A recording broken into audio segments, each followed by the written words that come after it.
Hello বন্ধুগণ, আজকে রান্না করতে চলেছি চিংড়ি পটল তেল। চিংড়ি মাছ ভেজে নিয়েছি সরিষার তেলে, হলুদ লবণ মাখিয়ে। এদিকে আলু পটল সরি পটল হলুদ লবণ মাখিয়ে রেখেছি। ঘি, পেঁয়াজ, রসুন, আদা, এলাচ, দারুচিনির গুঁড়ো সব কিছু লাগবে। দুধ লাগবে। মাছগুলো ভেজে তুলে নিয়েছি, আর সাথে এই যে পটলগুলো ওই তেলে ভেজে নিচ্ছি। সরিষার তেলে রান্না পুরোটাই। পটলগুলো খুব ভালো করে ভাজবো। সাথে পেঁয়াজ, রসুন, আদা সব কিছুই দিয়ে দিয়েছি যাতে তাড়াতাড়ি রান্নাটা হয়ে যায়।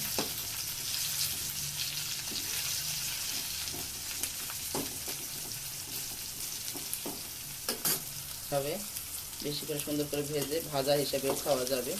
রুটি, ভাত, পরোটা, বিরিয়ানি, পোলাও সকলের সাথে জমে যাবে। তৈরি হয়ে গেল চিংড়ি পটল।